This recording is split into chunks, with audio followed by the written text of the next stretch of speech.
Perkenalkan, kami dari kelas 12 IPA TEIMS dan kelas 12 IPA NIL yang beranggotakan saya sendiri, Alisha, saya Gracia, saya Liviana, saya Joanne, saya Michelle, saya Gloria. Jadi pada video kali ini kami akan mendemonstrasikan percobaan kimia kami mengenai kenaikan titik didih dan sifat amfoter aluminium. Untuk melakukan percobaan kali ini, alat yang akan kita gunakan yaitu 3 buah gelas kimia, 3 buah kaki 3, 3 buah termometer, 3 buah pembakar spiritus, 3 buah kawat kasa, gelas ukur, stopwatch, 3 buah statif, dan klem. Selain itu, bahan yang akan kita gunakan yaitu Aquades, 2 gram padatan NaCl, dan 2 gram padatan glukosa. Selanjutnya, kita akan masuk ke langkah kerja. Pertama-tama, siapkan 3 buah gelas kimia. Lalu pada gelas kedua, isi dengan 2 gram NaCl, dan pada gelas ketiga, isi dengan 2 gram gula pasir. Kemudian, isi masing-masing gelas dengan 30 ml Aquades. Setelah itu, ukur suhu awal masing-masing larutan.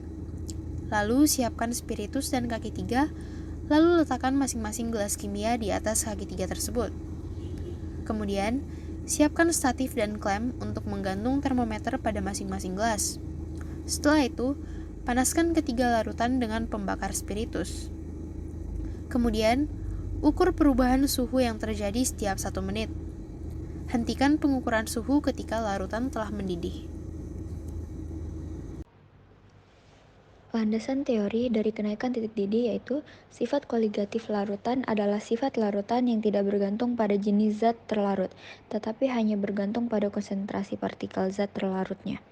Dapat dikatakan bahwa semakin banyak zat terlarut, maka sifat koligatif semakin besar. Sifat koligatif ini merupakan sifat yang hanya memandang kuantitas bukan kualitas. Selain itu, sifat koligatif larutan elektrolit akan berbeda dengan sifat koligatif larutan non-elektrolit, meskipun jumlah mol zat terlarutnya sama. Hal ini dikarenakan larutan elektrolit terurai secara sempurna menjadi ion-ion, sedangkan larutan non-elektrolit tidak terurai menjadi ion-ion, sehingga jumlah partikel dalam larutan elektrolit akan lebih banyak daripada larutan non-elektrolit. Terdapat 4 macam sifat koligatif larutan, yaitu penurunan tekanan uap, kenaikan titik didih, penurunan titik beku, dan tekanan osmotik.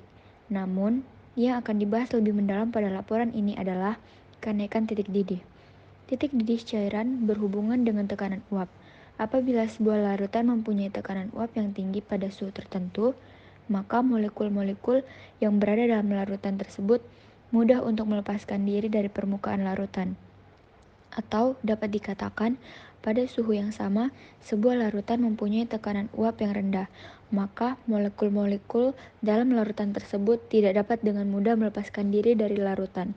Hal tersebut disebabkan oleh adanya partikel-partikel zat terlarut dalam suatu larutan menghalangi peristiwa penguapan partikel-partikel pelarut. Oleh sebab itu, penguapan partikel-partikel pelarut membutuhkan energi yang lebih besar. Adapun kenaikan titik didih didefinisikan sebagai perbedaan titik didih larutan dengan titik didih pelarut murni, di mana titik didih larutan akan selalu lebih tinggi dari titik didih pelarut murninya. Selain itu, semakin banyak zat yang terlarut dalam larutan, maka kenaikan titik didih akan semakin besar. Jadi dapat disimpulkan bahwa kenaikan titik didih pada zat pelarut dipengaruhi oleh jenis zat terlarut.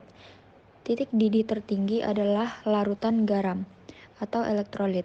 Kemudian diikuti dengan larutan gula, larutan non-elektrolit, dan yang paling rendah adalah titik didih air murni.